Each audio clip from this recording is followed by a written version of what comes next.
Welcome back into the Lions 24/7 podcast. We continue to work our way through a very busy January for this Penn State football program. We're going to talk about one of the latest additions to this roster a little bit later on in the show. Julian Fleming certainly grabbed headlines. We covered a lot of that earlier this month as he made his move over to Happy Valley.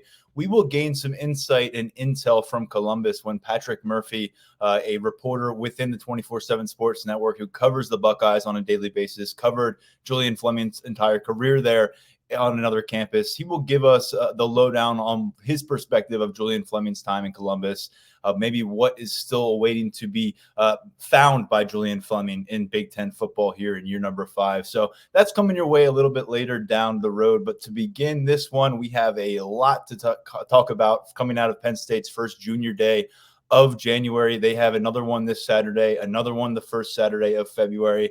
But this was a notable event, as we said. There's a chance for new coaches to impress, chance to get younger prospects on campus, evaluate some things, send guys home with new offers.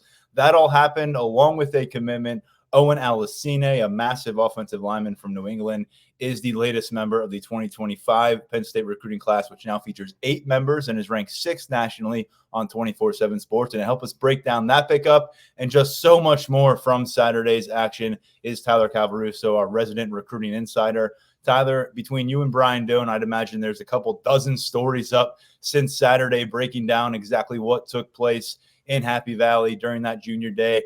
A lot of voices to be read about on lines247.com right now. But you and I are going to get into several subjects. And naturally, as I said, the centerpiece here is the commitment of Owen Aliciene.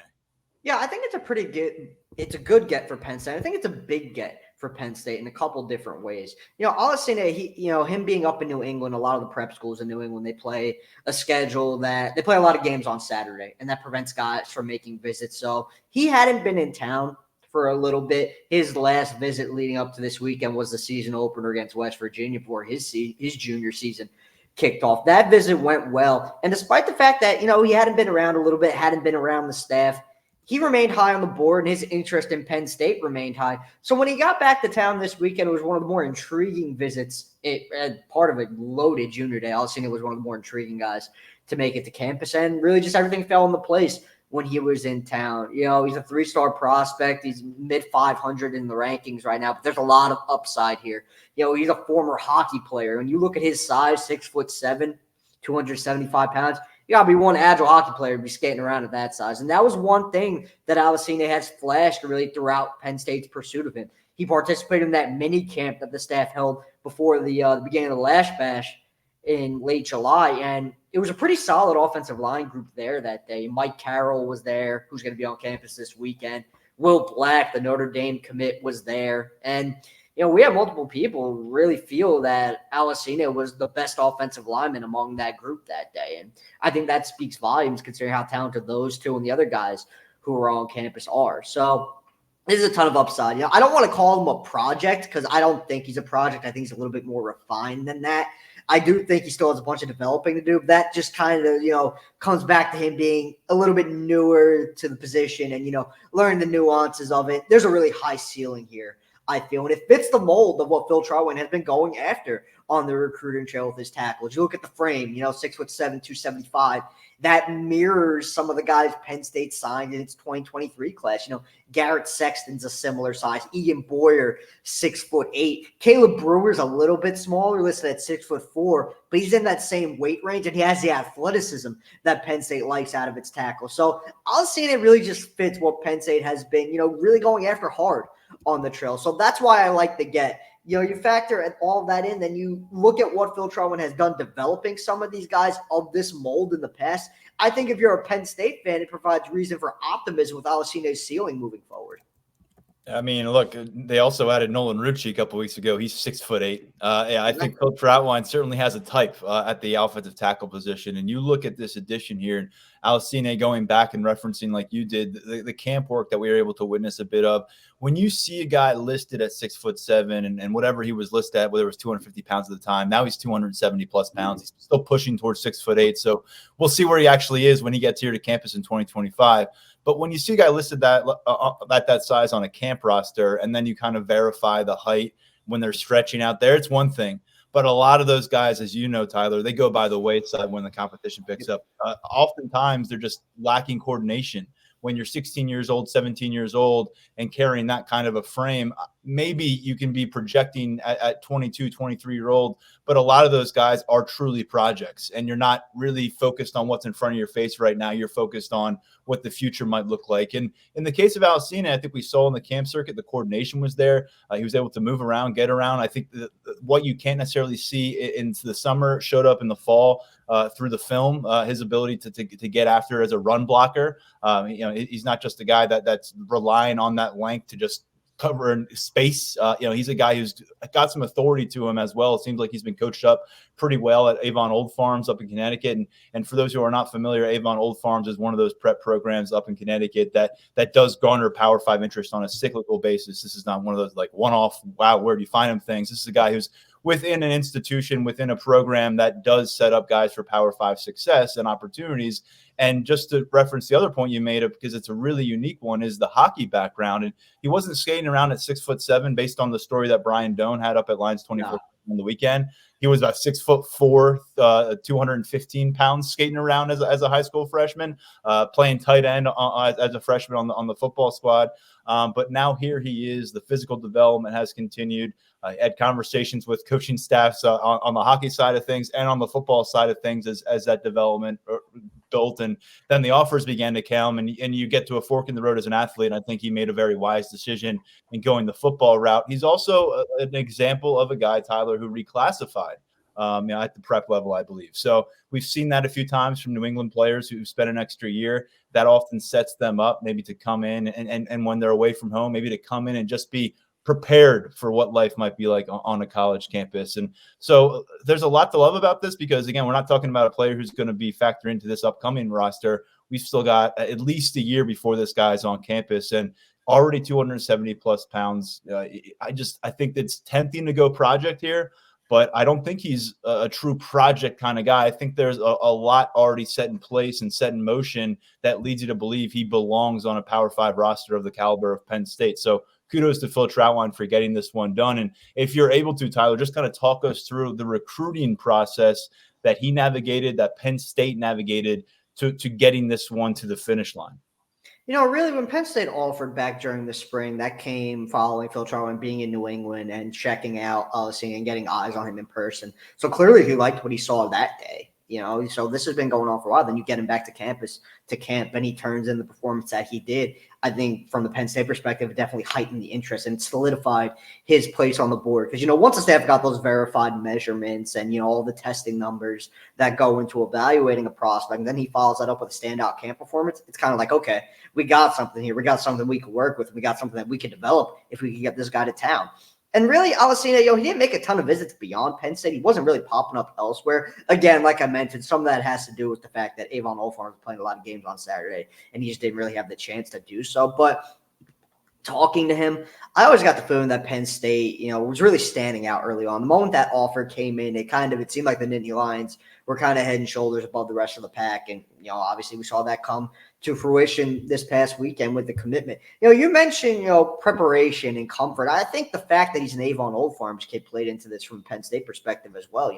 There's a lot of comfort recruiting that program. It's a place the Penn State staff has been plenty of times. It knows that Avon Old Farms produces players who are ready to go at the next level. They're comfortable with what it takes to be a highly productive player. Those guys are all going to put in the work because that's what you have to do if you want to survive at a program like Avon Old Farms. And all these guys, when they get to college campuses, they're ready to go. They're, they're familiar with living on a campus and everything that entails, being away from home. So there's not as much of an adjustment as there is with maybe a public school prospect. So I think all of that kind of factor into Penn State feeling really good about Alicin and where he's headed. The trajectory, I think the arrow is definitely pointing upward, and Penn State will love to get his hands on him. And that's what they're going to be doing now that he's on board. He's the number 42 overall offensive tackle prospect in 2025 rankings, according to 24/7 Sports. We're going to get a lot of looks at Alicine to come beyond his junior season. We've got camp circuits coming up. He'll be here at Happy Valley, I'd imagine, maybe multiple times. We will really get to wrap our mind around what this guy is. We'll get some fresh clips. It'll be exciting to follow and monitor exactly what his maturation process looks like between now and when he's actually making an impact on the field for Penn State. Getting over to Alicine's just the situation here. By the way, if the offensive line, if you missed it, we had Caden Wallace on our last episode last Friday. And not only was he great about breaking down his NFL outlook and what the senior season meant to him, he did a really good job of discussing this offensive line room and its growth under Phil Trautwein, and really a big tip of the cap to Frank Leonard, who's been an assistant here on campus for a few seasons now. And we saw them really piece together a strong class last cycle, going and add a former 5-star recruit who's got a bunch of eligibility in Nolan Rucci. And now the 2025 offensive line class is underway. I shouldn't really say it's underway, Tyler, because Jalen Matthews got that thing kickstarted a long time ago. But the New Jersey blue chip backed off that commitment. He's exploring other options. So it's a bit of a reset. So Aliciene fills the first slot as we get another look at the offensive line class for 2025. What is potentially next, and what do you think the goals are as Phil Trautwein and company put in that work and try to build another strong group in the trenches? I mean, there's a chance the second slot is already filled, depending on what the projection of Brady O'Hara is. He's one of those jumbo athlete type guys who has played tight end throughout his high school career up at Pittsburgh North Catholic. He's done some work on the offensive line for North Catholic as well, playing left tackle. So there's a chance he winds up on the offensive line. Penn State would really just have to see where his development takes him. He's one of those guys who's very open to doing whatever the Penn State staff wants him to do. And I think there's, kind of what we just talked about with Alicine. O'Hara has a lot of athleticism. So if he winds up being a tackle, who'll be in the mold of one of those guys who's already bigger. He's 6'6". He still add a lot of good weight, and he's still got that athleticism. So if he winds up at tackle, he fits the mold. So that's a plus for Penn State. Moving forward, I think a lot of the offensive line focus centered around two in-state guys in Josh Williams and Mike Carroll, who I mentioned at the top of the episode. Carroll going to be making it back to campus for a visit this weekend. That's a big one. He's got some other programs pushing pretty hard, Michigan, South Carolina, Tennessee, Florida. There's a lot of competition for Carroll, but Penn State has fared really, really well with the legacy prospect. And I think that the Nittany Lions are his leader at this point entering that visit. So it's another opportunity for the staff to distance itself. Williams was on campus over the weekend. And from everything we've heard, it was another good visit. I think Penn State continues to fare pretty well with him, but he's going to continue taking visits. He may be checking out some SEC programs, and, that's not a done deal. He's still fielding offers, but Penn State has done really two in-state guys who are high in the Nittany Lions right now. I think the Penn State staff has reason to feel optimistic about their chances of landing in Happy Valley. Those are two of the focuses on the interior. And, you got one, maybe two tackles on board. I think you're going to see, guys, when it comes to tackle pursuits moving forward, guys who continue to fit the mold, the big athletic type guys. I think those will be the names who garner the most attention on Phil Trautwein's tackle board moving forward. But they're off to a good start with Alicine, I'd say. Bullet points on Brady O'Hara, since you mentioned him. He did a really good job bringing that up because I missed to bring that up. He's a top 24/7 prospect. He's the number 14 tight end recruit right now, number 7 in the state of Pennsylvania, but we do have him listed as an athlete. So don't pay too much attention to that tight end ranking. Pay more attention to the frame, the athleticism, and the fact that this guy is fully on board with Penn State. He was on campus a bunch of times. We saw him working with Ty Howell in the tight end group, but you said it. He's 6'6". He's about 235, 240 pounds right now as a high school junior. What does it look like when he's 19, 20 years old? Exactly. Again, another fun guy to monitor in this 2025 class. And thank you for bringing him up in that particular conversation. Let's go over to some new targets, because this is a really big group that emerged, I thought, coming out of Junior Day. We also have another target to get to that didn't pick it up at Junior Day, but will be here this weekend, so we're going to pack him into the conversation. But a couple of tight ends at the top of this list from guys who came to campus and then go home, newly added to that Nittany Lions target board. And one of them is a guy that we discussed on the last episode of this podcast and previewing the first Junior Day, in-state tight end Andrew Olish. This is a spot where they very much can recruit nationally. In fact, they've recruited internationally at the position when you factor in Theo Johnson a couple of years ago. But now there's a few of them at the forefront. We're going to talk about Luka Gilbert in a bit because he comes away with an offer. But all of a sudden, you've got a guy in the state of Pennsylvania in Olish at a position where Penn State can really be picky and choosy considering their track record. Yeah, Ty Howell right now is recruiting from a very big pool of talented tight ends, and a lot of those tight ends are even out-of-region guys. But they've got a pretty good one on the board now in Andrew Olish. He's been on Penn State's radar for a little bit. they kept an eye on him throughout his junior season. He visited a couple times, so he's no stranger making it back to town this past weekend. And he leaves with an offer. It was one that we highlighted entering the weekend as, hey, keep an eye on this guy. There's definitely a chance Penn State pulls the trigger on an offer depending on how things check out.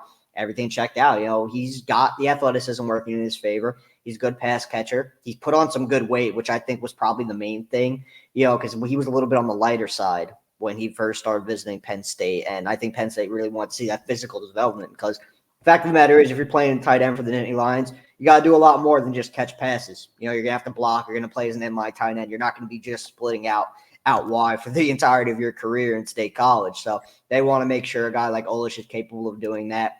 Obviously, the offer goes out, so they feel confident about his ability. And, he's been very clear with me. It's a big offer in his recruitment. Brian Doan caught up with him, and he expressed a similar sentiment. But he's another in-state guy who's going to continue taking visits. His recruitment is really starting to get rolling. Just this morning I was talking to Michigan State offered, Duke offered. So he's really starting to get going, man. He's getting a lot more attention, and I think it's well-deserved if you pop on the film. He's a quality prospect, and Penn State has been recognizing that for a while, and now he is officially on the board with an offer from the Nittany Lions. So I'd suggest keeping a pretty close eye on him moving forward. Southern Lehigh High School here in Pennsylvania, number 31 tight end as things stand now in the 24/7 sports rankings. And then the other guy, more established on the radar, he's certainly a bigger frame guy. I think Olish is still sub 220 pounds right now as a high school junior. Luka Gilbert listed at 6'7", 230 plus pounds. Number 13 tight end in the country, top 24/7 prospect out of Lakota West High School in Westchester, Ohio. He was one of those names we previewed for the junior day. He got to campus. He got his offer. He's got about 20 offers on the table at this point. What do you think about Luka Gilbert and this development? I think it's a really good offer because I love him as a prospect, really. He's in a different kind of mold. He's 6'7". He's got a basketball background, really, really athletic. The wingspan is obviously pretty impressive. And again, another guy with solid junior season film. It's not just projection. So these guys are showing out on tape as well. So he makes it to town. The Penn State's pedigree developing tight ends was a big reason why he wanted to make the visit in the first place. He's seen guys like Mike Gesicki make it to the next level. And he was really excited about getting with Hal and learning more about him and, his plans for his potential development. And he was just really liking everything that Penn State was saying. He's looking forward to building that relationship. I think Penn State's looking forward to building the relationship as well. So that's a mutual feeling. And he's one of many on the board that Penn State, I think, is going to have a legit shot with moving forward. Again, Ty Hal, he's recruiting from a big group. He's not just recruiting from a big group. He's not just throwing offers out there. Every guy that Penn State has offered so far at the tight end position in the 2025 cycle, they've spoken so highly of him. So it seems like, his presence, he's going to have the Nittany Lions in the running for some really, really intriguing talents at tight end in this cycle and, moving forward as well. He's done a heck of a job on the trail recently, and it's showing with some of these offers and their feedback from those prospects.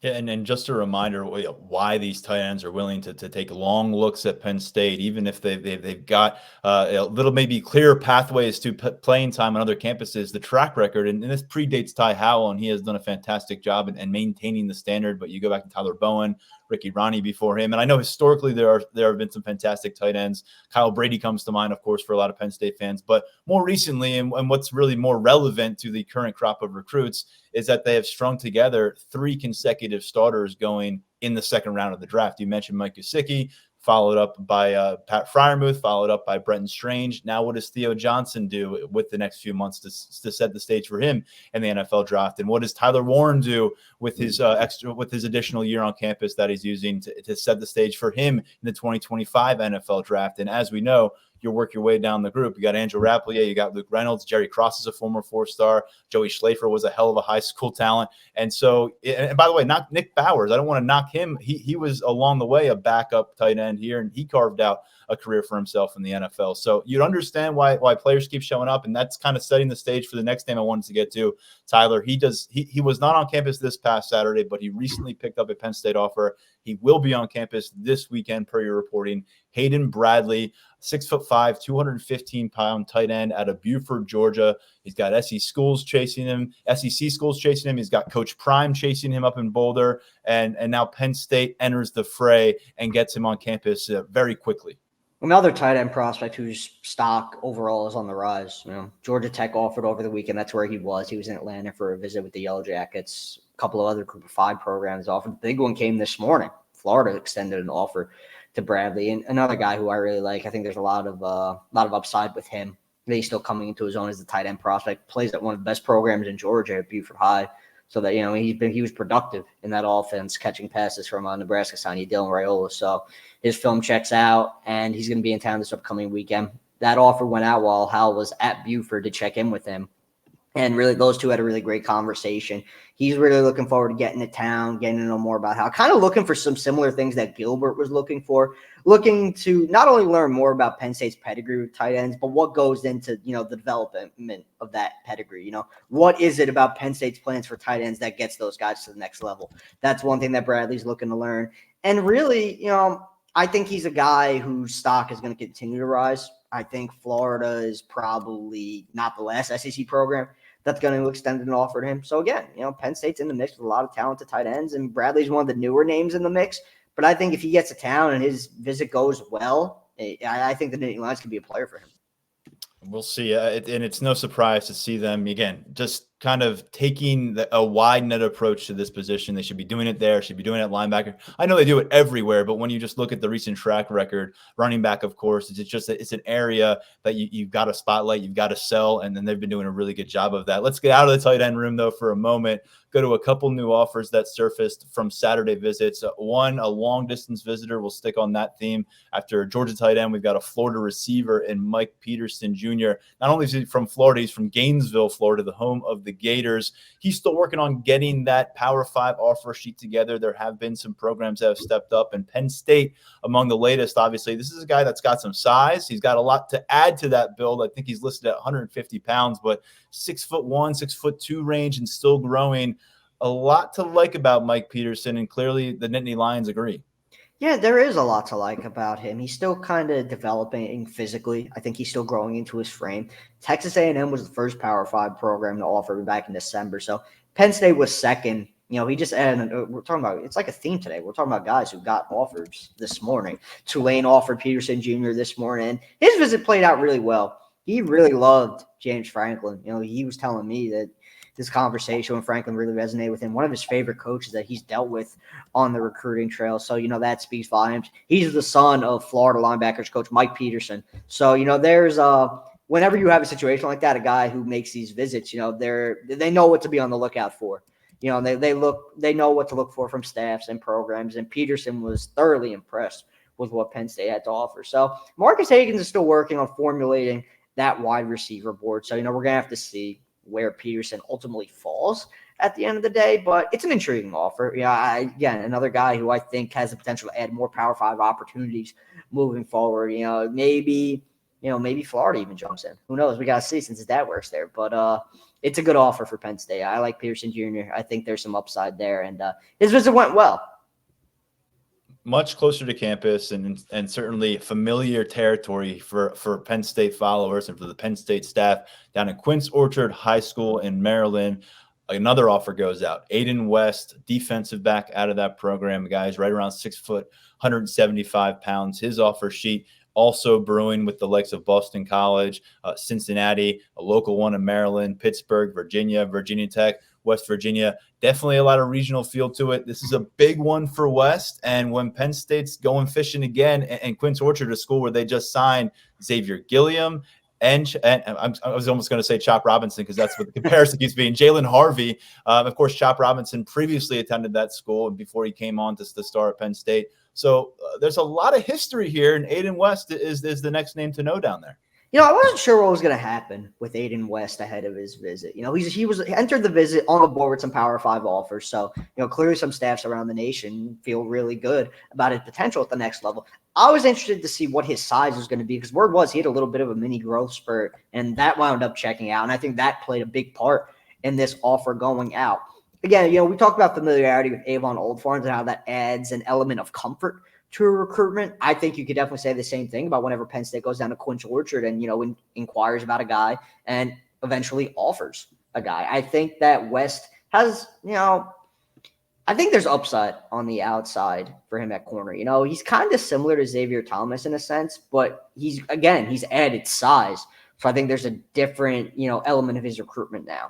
And Terry Smith, Yeah, and we mentioned Ty Howell being able to recruit at a high level and recruit from a big pool of talented players at that position. Terry Smith could do the same at corner. So where does Aiden West fall when it's all said and done? It's still early in the cycle, so we're going to have to see. But I'd anticipate him back on campus in the spring for another visit with the staff. That relationship's going to continue to grow, and the evaluation will continue to go on as well. Yeah, in Penn State, in a matter of weeks, really, adding A.J. Harris out of Georgia, adding Antoine Belgrave-Shorter and John Mitchell. Those are three cornerbacks on this 2024 roster that carry combined 11 years of college eligibility, which puts you in a much better spot with some of the younger pieces here. Of course, not everyone's going to stick around for 4 or 5 years, as we well know, but that 2025 cornerback class, you set a high expectation based on what Terry Smith has done. Offer goes out, familiar school. You immediately are kind of drawn to this recruitment with Aiden West and with the Nittany Lions. From new offers to guys who are more established on that 2025 target board, Tyler, let's go through some of those names and maybe how they came out of the junior day experience with Penn State moving ahead. Let's begin with the name that you addressed on our last episode of this podcast. And not only did you kind of call your shot and say that he's a guy to watch on commitment possibilities, you actually put in a crystal ball pick coming out of that podcast last week, going into the weekend for Alex Taish, the in-state linebacker out of Latrobe. He was back here. Your crystal ball pick preceded his visit. As of now, he has not popped up as a member of this 2025 class, but where's your confidence level based on what you're hearing coming out of his latest trip to Happy Valley? Yeah, I'm feeling pretty good about that pick. I think Penn State is the team to beat with the in-state linebacker. And, he got the chance to catch up with Brian Doan and discuss his visit and everything that transpired while he was in town. And he also laid out the potential for a February decision. So I think this is one. I said it on – when did we record last week? Was it Thursday or Friday? Friday. I felt it was one that could end sooner rather than later. I wasn't necessarily sure it was going to happen during the weekend.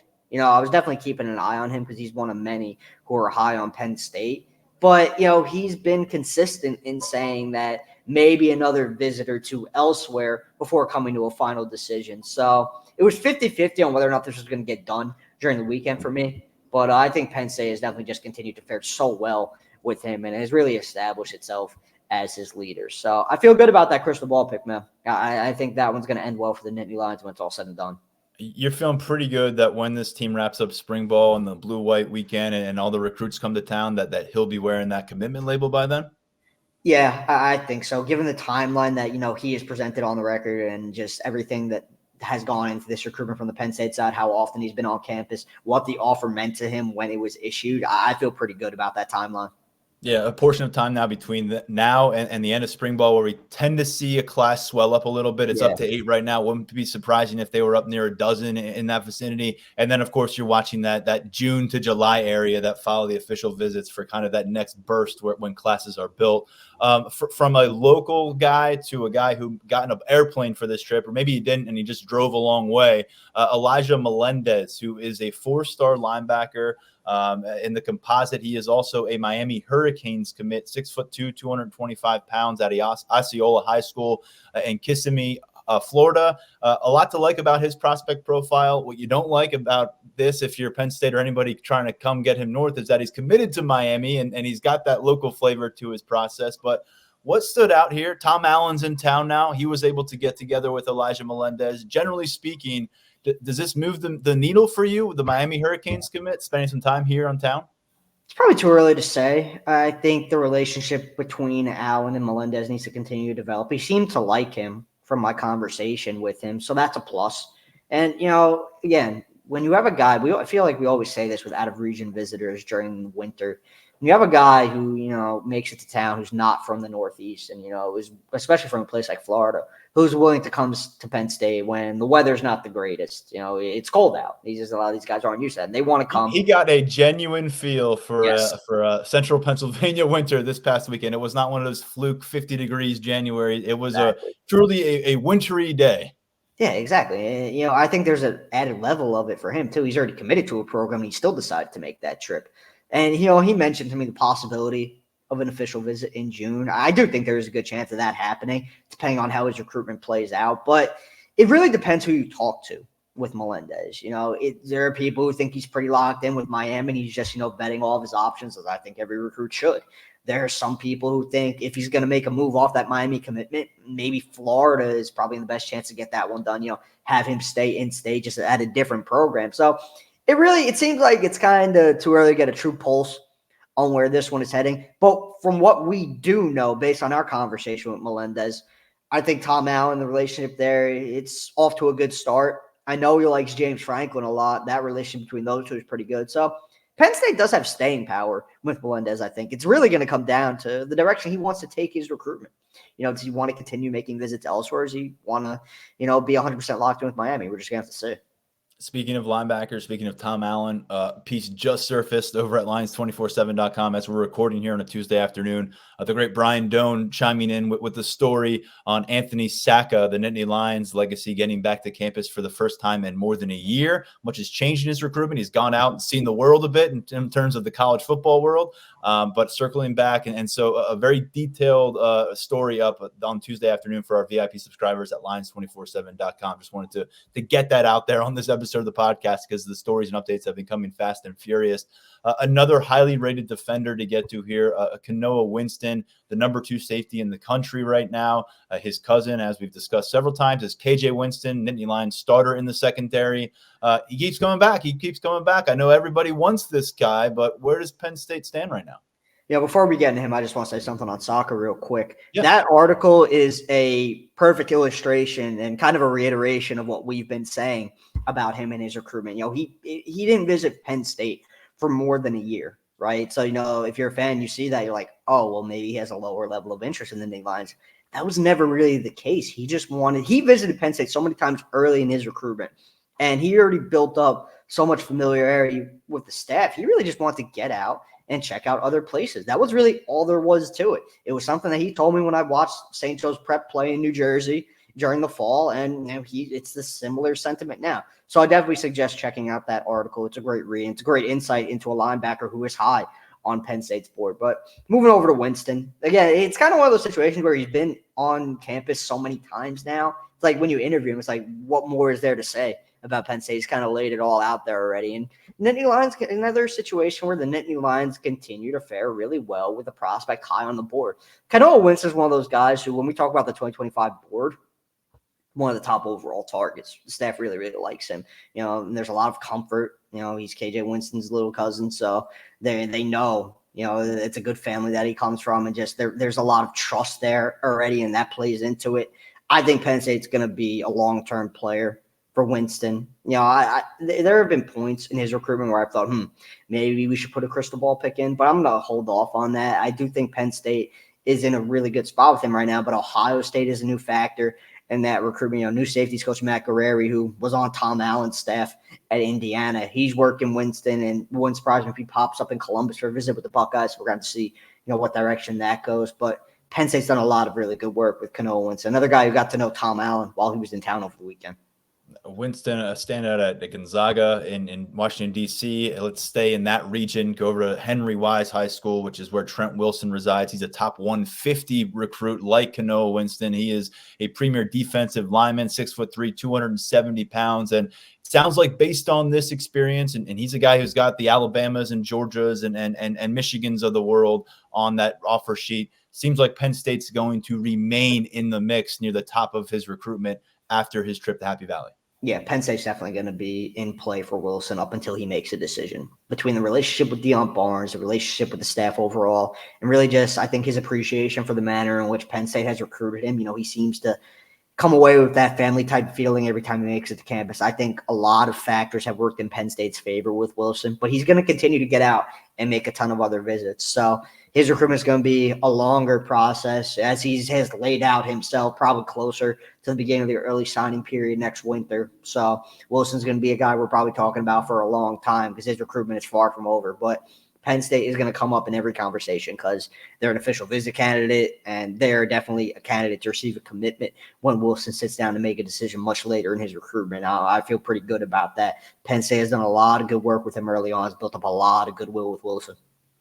Let's finish this segment on those established targets with a couple guys at receiver. Lyric Samuel out of New York City, and then Zymir Smith out of Maryland. Each of these guys had a chance to spend time not only with Marcus Hagans, the wide receivers coach who's now working his way through year 2 on campus, but also Andy Kotelnicki, the offensive coordinator who took over that job officially after the Peach Bowl. What are we hearing from these receivers, and what are we generally hearing as the picture begins to get painted about what Marcus Hagans might be able to accomplish in the 2025 cycle? Yeah, like I said earlier, that board's still coming together, but I think with guys like Samuel and Smith, you have a little bit more clarity on their standing. I think those are guys who are closer to the top of the board as opposed to some other names that we've discussed. And both back in town over the weekend. Lyric Samuel, Zymir Smith, they're different kind of prospects. Samuel's more of like that big-bodied wideout. I believe we got him at 6'4", 185, and he adds that element on the outside. Smith's a little bit smaller. I believe he's around 5'10", but man, is he electric. I mean, he can do a lot of good things with the ball in his hands in open space, making guys miss in open field. So there's a lot of intrigue surrounding both skill sets, and Penn State has done well with both. The big thing for me with this pair is Samuel has visited Penn State more than anywhere else in his recruitment. This was his 7th visit. And then you look at Smith, who is a prospect who has prioritized visiting Penn State on multiple occasions. I remember catching up with Zymir Smith when Penn State first offered, and he took a visit the following weekend.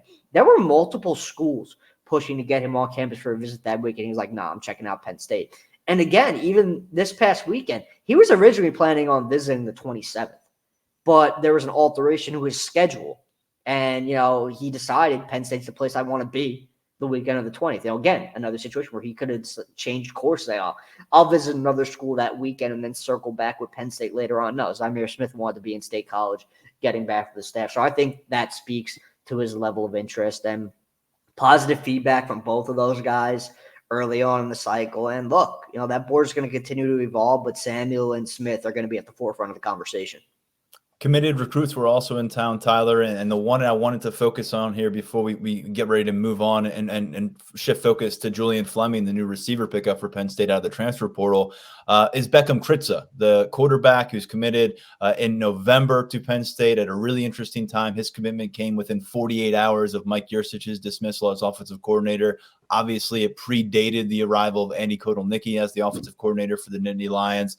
This was his first chance to get back on campus since that decisive weekend for himself, and which we all remember for the Michigan loss here in Happy Valley. But what did this visit mean to him? What did it mean to Andy Kotelnicki? Because you had a pretty detailed piece up at Lions 24/7 following your conversation with Kritza. I think it probably went about as well as it possibly could have gone. For Kritza, he loves Andy Kotelnicki. I mean, he went as far as calling him a genius, and you think he's a perfect fit in his scheme. So I think those two are definitely on the same page early on. I think the one thing with Beckham Kritza, I think Penn State fans need to remember is, he did commit at an interesting time, but he committed to James Franklin and he committed to Danny O'Brien, and both of those guys are really high on Kritza's skill set, and that carries a ton of weight. And now that relationship with Kotelnicki is really coming along nicely, and it seems like from all parties involved, there's a lot going well there. So Kritza is taking on an early leadership role in this 2025 class. He didn't just visit to catch up with Kritza. He visited to catch up with the staff and do some peer recruiting while he was at it. Owen Aliciene was a guy that he was talking to. He was talking to Lyric Samuel. He was talking to Zymir Smith. He was trying to pitch those guys on joining him in State College. He's been public recruiting guys on social media as well. I mean, he's been pushing to get Elijah Melendez to join him in town. So I think Kritza he feels really comfortable with the Penn State staff. He feels comfortable with his commitment, feels comfortable with Kotelnicki, and he just wants to be one of those guys who helps drive talent to the 2025 recruiting class. It will be pretty fascinating to see Kritza out in Boulder, Colorado, trying to be a point man for Penn State's recruiting efforts. And that's modern college football because of social media, because of text threads. It doesn't really necessarily matter how close you are to campus until you enroll. The one thing where that can get a little bit disrupted is when guys start stringing together these summer camp prospect visits and they just keep coming back because they're a car ride away. I'm assuming with Kritza, it might just be a one and done camp experience. Maybe he'll surprise us and get here for a few of those, but considering his lack of proximity to Penn State, it's impressive to see the kind of legwork he's doing just in a couple months as a commit. But that's the job of a quarterback in a class. We say that every cycle.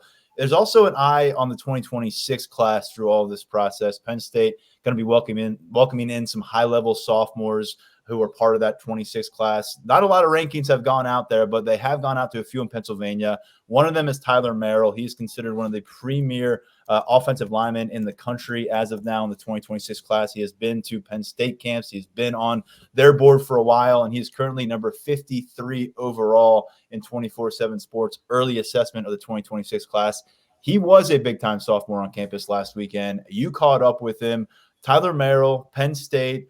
Is this a marriage that is in the works, or is this a situation where Merrill has a lot of navigating to do in his recruitment before we get into that kind of conversation? Probably a little further off before we jump into that conversation, but I think Penn State is definitely at the top of his list right now. I mean, you just scroll back and look through all the quotes that he's had and how highly he has spoke to the staff and James Franklin in specific. Those two have become pretty tight, and he knows exactly how much of a priority he is for the staff. So I think it's trending that way, but definitely a little bit off before we have that conversation. He's going to be at Rutgers this weekend. It's going to be his first time making it to New Jersey. So he's going to get a look at Scarlet Knights and Greg Schiano's program. You know, so I don't believe Rutgers is offered yet, so that'll probably change on Saturday. But Merrill and Penn State, it's a good relationship. Everything is pretty much going well there right now. Again, it's still early, but you got to like where Penn State's at. We had kind of talked about the juxtaposition of Tyler Merrill and Kevin Brown, who's another big-time offensive line prospect in the state of Pennsylvania, out of Harrisburg. Merrill's out of Cumberland Valley. But you've got Merrill, who's like 310 pounds or so as a sophomore. And then I think Kevin Brown was just eating everything he could, trying to push towards 250 last summer. And it's just, these are two high-level prospects, and they kind of show just different physical paths, different body types as you work your way through for Phil Troutwine and Frank Leonard and this offensive line assessment for James Franklin. We got Patrick Murphy waiting to get to Julian Fleming. But before we do that, Tyler, what do we make early on? It's only Tuesday, but looking ahead to this Saturday, because here we go again, Penn State reloading for a junior day. That list is coming together. I know there's a bunch of confirmations already available for our Lions 24/7 VIP subscribers, but who stands out early right now for you personally? I know you mentioned somebody earlier, but what do you think about the way this list is coming together? Yeah, it's coming together pretty nicely. You know, Michael Carroll has already mentioned. Jadon Blair, the top 24/7 safety, was really high. On Anthony Poindexter's board. He's going to be back in town for another visit. A lot of out-of-region guys have already confirmed early in the week. Albert Hill is a 2026 corner who we saw camp during the summer. I love Albert Hill as a pro. I mean, he was one of the most impressive guys. You're working with a smaller, slender frame, but you keep saying he's just a sophomore. Believe in the process. This guy's going to be a baller. Of course, he's out of Ohio, and that's going to be a dogfight. Yeah, and he plays at a pretty good Ohio program in Hoban. So you already know he's a guy who's going to be pretty coached up and ready to go when he gets to the next level. But he's going to be back in town. Penn State really likes him. It's an impressive 2025 group early on. You know, I think it's going to be another good weekend for Penn State, but we're going to have confirmations continuing to roll in. So that list is going to grow pretty steadily, just like it did last week. Yeah, track that over at lions247.com. Jump on board now, 30% off an annual VIP subscription. You'll be able to get the lowdown on whenever these lists are coming together, whether it's a game day or a junior day event. Tyler Calvaruso, Brian Doan and company helping spearhead those efforts. And let's just really quickly, like people can check out it, but Tyler had a good breakdown at lions247.com. I had a bit of a follow-up piece on Cooper Cousins because he made a huge jump. But this is where Penn State recruits who signed in the 2024 class landed in the final top 24/7 rankings, which were released by our company on Monday afternoon. You've got Luke Reynolds leading the way at tight end, number 29 overall. He maintained his 5-star status. You don't see a lot of 5-star tight ends ever on a cycle-by-cycle basis. Cooper Cousins, as I said, big jump from number 122 to number 53, an offensive lineman who could play center for this team. He could ultimately play tackle for this team. A lot to like about him, really package ready as a freshman, which you don't say often about offensive linemen, to play and compete at the Power 5 level. Ethan Grunkemeyer, quarterback, number 103. Cornerback John Mitchell out of Florida is number 116. Running back Quentin Martin out of the state of Pennsylvania, he is number 130. Liam Andrews, a defensive lineman from up in New England, he's number 144. And then Garrett Sexton, the really intriguing former high school quarterback turned offensive tackle and one of those big 6'7", 6'8" specimens, 173rd overall. So Tyler has a write-up with more details and scouting reports on each of these guys. But Mr. Calvaruso, I always appreciate the perspective. We probably could have gone another 10, 15 minutes, but we got to make room for another guest here on the episode. And I think we'll get to you later in the week to look toward that next junior day, which is lining up for Saturday.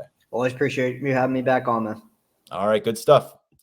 As I promised earlier and a few times through that segment, we've got Patrick Murphy, who's been on this show typically to preview Penn State versus Ohio State matchups. We're going to have a bit of a different conversation this time around. It's something I hope to do with a lot of the transfer additions that Penn State added in this month, is go back to their former campus, tap into our 24/7 Sports Network, the guys who have been covering that team on a daily basis, covering those players on a daily basis. And among them is Patrick Murphy out in Columbus. Patrick, happy to have you back on. Thanks for your time. Hey, Tyler. I tried to wear some Penn State colors for you here to help, suck up to the fans a little bit. So hopefully everything I say sounds good. Yeah, I don't know if there's any hope for you to win our fans over, but we do have some things to get to here in terms of Julian Fleming, who you covered for 4 years. Prior to that, I had a chance to cover him at the high school level, where he was the top prospect in the state of Pennsylvania, ultimately the #1 receiver recruit. We caught up with Julian a couple weeks ago before he formally enrolled at Penn State. He's now underway the last couple weeks as a student athlete. In fact, he's got commercials out there right now. We're seeing NIL come to fruition on your television screens if you live in the region. But with Julian Fleming hitting the portal after that Michigan matchup and before the postseason really got underway for the Buckeyes, what was your initial reaction to his decision in there? And what were you kind of hearing around the program afterward? Yeah, I was a little surprised at first, just because out of all of the transfer portal stuff that's happened with everywhere, but including Ohio State, that wide receiver room that Brian Hartline has run has really not been affected. Now, they have had guys leave. Jamison Williams went to Alabama and obviously won a national championship, but he was a guy who was, the third or fourth wide receiver, depending on what they were doing. They'd had some young guys transfer out, but Julian Fleming, a multi-year starter. I know the stats don't necessarily show what impact he had, but he was making a big impact at Ohio State. So initially I was surprised, but I think you look at it, Brian Hartline's even talked about this a little bit. There were conversations kind of about what his opportunities might be going elsewhere as opposed to what they would be for a fifth year at Ohio State.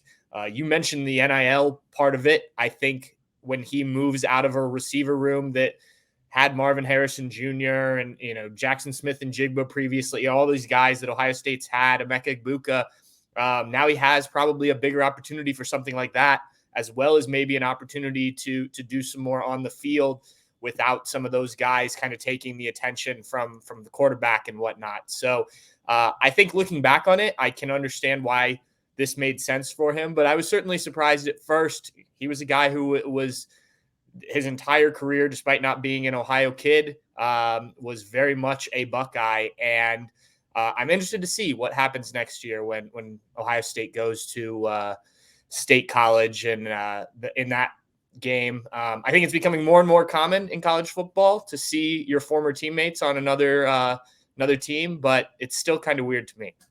Yeah, November in Beaver Stadium, we'll get to watch these two teams meet once again. Penn State trying to break that pesky losing streak that has really cost them time and time again. But getting back to Julian Fleming, something you said there in your answer, you kind of said the stat sheet wasn't necessarily reflective of his impact as a Buckeye. And I know when we're talking about receiver, especially here at Penn State right now, where they really lacked production during the 2023 season, people don't want to necessarily hear reasons why a guy didn't produce and put up big numbers. But during his time at Ohio State, Fleming totaled 79 receptions, 963 yards, 7 touchdowns.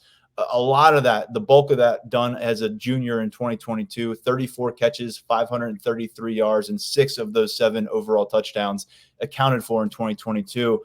But collectively, I just want to go back to that. You said kind of saying look beyond the box score with Julian Fleming in terms of what he did in Columbus. Yeah, absolutely. I think the first thing to point out is his first 2 years, he was really banged up. And so he comes in, he's dealing with this shoulder injury that goes back to high school. He's coming from a high school offense where they ran the wing T, as I'm sure you know, and people that followed him in his high school career. So he had to kind of learn how to be a receiver in the Buckeye offense. He was a very good blocker, which is kind of what I was alluding to in terms of his ability to affect the game without necessarily catching the ball. He was very effective doing that, only hindered by the fact that he had this shoulder issue. Eventually had at least one, maybe 2 operations on it, if I remember correctly, and that got fixed. But at one point, he couldn't lift one shoulder or one arm above his shoulder, which makes it hard to catch a football, I imagine. So I want to say early on, he was affected by that. Now, as he did deal with some other injuries, never played a full season, but coming out of that junior year, you mentioned that's his best year, 34 catches, 533 yards, and 6 touchdowns. I thought this upcoming season, which was the 2023 season, would really be a breakout year for him in terms of that production. Obviously, there was going to be attention on Marvin Harrison Jr. and Emeka Egbuka, who both had 1,000 yards and 10 touchdowns the year prior. It just didn't work out. I think Ohio State's quarterback play with Kyle McCord, they weren't able to get the offense cranked up as much, offensive line play as well as what they'd done in previous years with Justin Fields and CJ Stroud. And so there just weren't as many plays to go around throwing the ball. But I still think, if you were to talk to Julian, and I know you did, I think he feels like he had a very productive career at Ohio State. And I certainly think there is a talented player there that can impact the game statistically. And so I don't think Penn State fans should look at this as a guy who won't be able to put up some numbers. I don't know if he'll ever be the player that maybe people thought he was coming out of high school just because of all these injuries. But if he can have a healthy season and be maybe a more primary target in the offense, I think he can have really good numbers for the Nittany Lions. He's now 23 years old. I think the last conversation I had really had with Julian, Patrick, before the one we had a few weeks ago, was he was probably 18, 19 years old. And there's a quote that I wanted to pick out and just read to our listeners. So I don't think I ever actually addressed this particular quote, just kind of summarizing for himself what his time in Columbus was like. And he says, quote, "Rocky is probably the best word to use for it. I've been banged up a lot. I've had a lot of injuries, a lot of stuff going on, some good games, some not the best games. So there's been a lot of ups and downs throughout my career, but I feel like it's kind of carved me into who I am today, a team player, someone who can deal with adversity well and consistently just give my all. So without those experiences, I feel like I wouldn't be the same person I am right now." And I know he said going to campus, he felt like he was going to be the number one guy forever. When you're the number one guy in the country at your position, you show up to campus, you just think you're going to be that kind of guy.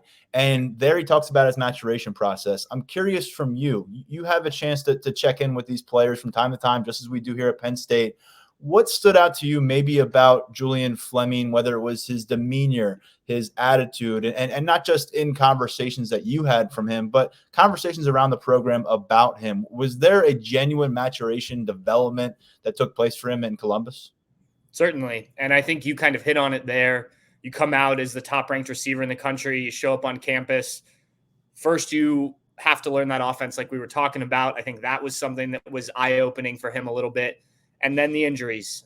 You've got to learn how to deal with that. And sometimes accept the fact that maybe your college career isn't going to go the same way that you thought when you were coming out of high school at 18, 19 years old, like you were saying, Tyler. I think once he accepted kind of where he was in terms of his role at Ohio State, I think that's when he started to really play better. Now, the health certainly was a part of it as well, right? Again, reaching above your shoulder is imperative to catching passes. But I think once he sort of got comfortable in that role, comfortable in his own skin in terms of what he was as a Buckeye, and I definitely think there was a maturation process. Now, I will say from the time we talked to him, we got to speak to him as a freshman to the end of his career, I thought he always handled himself really well. He wasn't a me guy, so to speak. But look, again, he was the number one receiver in the country. He certainly had dreams of putting up Marvin Harrison Jr. like numbers, getting out of Columbus in 3 years and being in the league by now, right? But I think he understood that, and a lot of guys at Ohio State, and I'm sure they say this at everywhere, there's different paths, right? And he had to accept his path, and now his path leads him back closer to home. And I think he sees this as an opportunity to really kind of put an exclamation point on what has been a successful career, but maybe not as successful as he thought. Something else that Julian said when he was being introspective about going to Ohio State, experiencing his time, and now coming back to Penn State, he said, quote, "I don't regret it. I went to a college. I got developed. I sat behind some of the best receivers in the country. I have a Big Ten championship. I got to play everywhere across the country." And then we went on to discuss all the reasons why he was excited to be a Nittany Lion and why that move made sense for him in year 5. I'm wondering, what are you most curious about now that Julian Fleming is out of that receiver room? And I'll reiterate a point I've made a few times in this podcast, including Marvin Harrison. There are 4 first-round picks out of that receiver room that Julian Fleming shared the position room with on campus. So that's what he was working with. Jahan Dotson is the only first-round pick at receiver for Penn State since 2003. So that's the reality here on this campus. And also, the other reality is this team needs help immediately at receiver. So what are you most curious to see now that he's in a new environment, a new receivers room, and coming back closer to home? What will you be monitoring between now and when Ohio State comes to town in early November? Just what it looks like when he can be, whether he's the number one, number two receiver. I don't know how the depth chart will look, but certainly higher up in kind of the pecking order of progressions for a quarterback, I would imagine. I just don't think he ever got that opportunity at Ohio State because of the injuries early on. Guys sort of started to pass him up. You mentioned those first-round receivers. It was Chris Olave and Garrett Wilson. And I do think, he learned a lot from those guys. And I do think, as he mentioned, it was a benefit to be in the same room with guys that, went on to be first-round picks. But he was never able to be that top dog in the room in terms of where the quarterback looks first on almost every play. And, we'll see how it all works out in terms of that at Penn State. But I certainly think he will be higher up, again, if he can stay healthy. So, to me, this was a guy everyone was really excited about when he committed and stayed committed to the Buckeyes.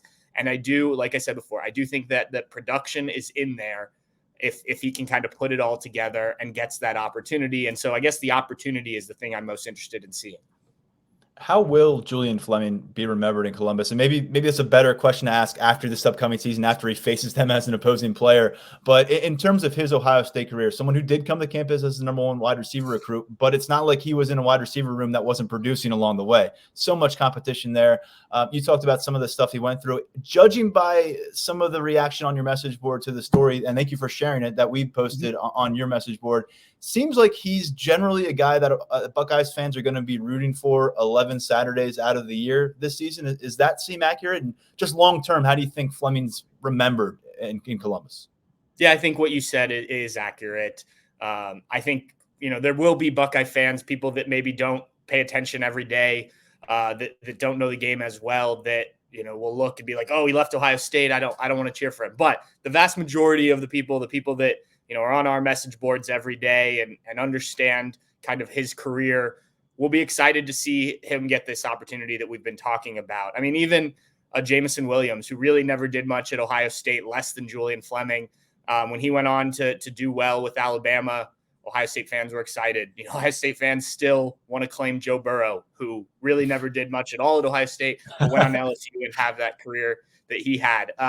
So, look, I think if you're a part of Buckeye Nation, and, you don't leave on bad terms, I think fans are generally looking forward to seeing that progression afterwards and kind of what players can do with their career. It's still new, this whole transfer portal thing, so maybe that changes down the line. But certainly a guy like Julian Fleming, who went through so much and spent so much time in Columbus, it's not like he left after 2 years because he didn't get an opportunity, right? He stuck it out for 4 seasons. He graduated from Ohio State.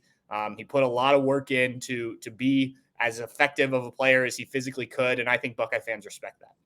All right, well, while I have you here, you mentioned the whole transfer portal thing just a moment ago. What the heck is going on in Columbus? Because they're on a spending spree right now. We saw Kinshawn Judkins doing some damage against Penn State's defense in Atlanta like 3 weeks ago. Now they're going to get ready to face him in the Big Ten in an Ohio State uniform. They got guys coming up from Alabama, the top defensive player the top defensive prospect in the portal, the 5-star quarterback. All of a sudden, they're part of the future of Ohio State. I know I'm missing some incoming additions, but our audience, I'm sure, is wondering what the hell is going on, because this just was not the approach, and this was not what we saw from Ohio State in previous off seasons. It has been the craziest start to an offseason that I can remember. I feel like I can't even leave my laptop at home in case something happens. But no, I think, honestly, the way these last few seasons have gone for Ohio State, and look, most programs in the country are going to take 11 wins, a Cotton Bowl appearance or a Rose Bowl, whatever the case may be. But, at Ohio State, you can't lose to Michigan 3 straight years. It's hard to lose to Michigan 1 year, much less 3 consecutive. You don't have this drought of Big Ten championships very often. They haven't won one since 2020. And the pressure has started to mount on Ryan Day a little bit. We'll have a new athletic director at Ohio State starting this summer, a guy who, while he spoke very fondly of Ryan Day at his introductory press conference, He didn't hire Ryan Day, coming from Texas A&M, Ross Bjork. So I think Ryan Day knows that, A, he needs to win because you're at Ohio State, and that's the demands, and it hasn't happened in the biggest games these last few years. And B, there's an opportunity here because they had 8 of really 10 guys in the junior class that were really considering the NFL coming back. And so you have this opportunity similar to what Michigan did a few years ago when Aiden Hutchinson and those guys kind of led the way to Michigan winning their first Big Ten championship in quite some time. So there's an opportunity. And I think, Ryan Day's also accepted the fact that the transfer portal is, a part of this game. And while he may not be a huge fan of kind of how it all works and would like to recruit kids from high school and whatnot, if you're going to play the game with the best of the best, especially the teams in the SEC, the new Big Ten that we're going to see here starting next season, you may have to do that. And look, I think there was also the opportunity with Nick Saban retiring, right? Like typically Caleb Downs isn't in the transfer portal at this point. He just had an freshman All-American season at Alabama. So there's also an opportunity there with some guys that they were recruiting out of high school that have quickly popped back up. And I think they recognized this chance and jumped on it. And look, it surprised me. I wrote about it today that this is not what Ohio State has been. I don't know if this is what Ohio State will be in future years either, but this season, I think they're kind of pushing all their chips in and saying 2024 should be our year. Trust me, it has some attention here in Happy Valley as well, what's happening over in your neck of the woods. I want to finish with something that's also near and dear to Nittany Lions fans as they monitor the Big Ten landscape, and that's the return of Bill O'Brien to Big Ten competition. Of course, he was the head coach here in between Paterno and James Franklin before moving on to the NFL as the Houston Texans head coach. He's gone on a bit of an odyssey. He spent some time with Bill Belichick in his final year with New England, and now he returns to the Big Ten with I know Penn State like to say they're unrivaled. Let's call the brick wall that's been in their way, though. All of a sudden, he's on the other side of the coin. What's the reaction been in Columbus to this move? Because, man, I know it caught a lot of people by surprise. Certainly. We had heard some other names kind of brought up for the offensive coordinator position, and it wasn't really till the day that it was announced, or the day before, I guess it was announced last week, that Bill O'Brien's name really started to pop up. Ryan Day was looking for somebody to kind of hand off the play calling responsibilities to, someone he could trust. And frankly, I think he would have done it a year ago had Kevin Wilson remained a part of the program. He went to become the head coach at Tulsa. They promoted Brian Hartline to offensive coordinator, but Brian Hartline, a young coach still, even though he's been around a while at Ohio State, not a guy who's ever called plays. So Ryan Day kept doing that this year. But with everything involved with being a head coach in today's college football, it's hard to do everything. And so I think he realized he needed to delegate some responsibility. He needed to find a guy he could trust. Bill O'Brien, obviously having worked with Bill Belichick, with Nick Saban, been a head coach both at Penn State and with the Houston Texans, a guy that can come in and run Ohio State's offense. It doesn't have to be Bill O'Brien's offense. And, has experience doing that, has worked with quarterbacks at a very high level. And so I think the initial reaction was a little concerned that this, wasn't the sexy hire. But I think especially, people that really dove into it, it makes a lot of sense because he does have that experience. He has worked with some of the best head coaches to ever coach this game. And I think he's kind of exactly what Ohio State needs, even if he's not maybe the best offensive coordinator they could have gotten. He fits a lot of what they want in terms of a veteran guy who can call plays and help out the rest of the offense. Patrick Murphy covers Ohio State for the 24/7 Sports Network. You'll hear from him again as we get ready for that November matchup. But we'll see what happens on our respective campuses between now and then. It is a wild offseason already. And as you said, probably none wilder than what you're dealing with on your coverage. So we appreciate you coming up for air a bit with us to talk on the podcast. Now you better go check your laptop to make sure you didn't miss anything. Yeah, we'll see. I'm sure something broke while we were doing this. But thanks, Tyler. I enjoyed it. All right. Good stuff from Patrick Murphy every time he hops on our podcast. And, of course, Tyler Calvaruso before him, always bringing the good stuff on Penn State football recruiting. We are back with another episode later this week. In the meantime, you can find all of our coverage at lions247.com. And there is a ton of coverage. Just in the matter of stepping aside to record this podcast, we had Brian Doan with an Anthony Saka update. We had Brian Doan adding several names to the visitors list for this weekend. And we have Alan True, our Midwest recruiting director, doing big stuff and reporting some Michigan movement for Penn State there. So a lot to monitor, a lot to track as another junior day is brewing. Of course, there's a lot happening here on campus as well. We're going to get a chance to hear from James Franklin in about a week or two as the early signing or the late signing period comes our way to kick things off in February. So that'll be another opportunity. I'd imagine we're going to hear from members of the coaching staff as well, and perhaps a few players as February arrives. But January has been all about the roster additions and picking those apart. I thought we had a good chance to do that today with Patrick Murphy. So thanks to him on Julian Fleming. As I said, stay tuned for more conversations from other college beats about the newest Nittany Lions and what they did in their time with other programs. For now, stepping aside, I am Tyler Donahue. This has been the Lions 24/7 podcast.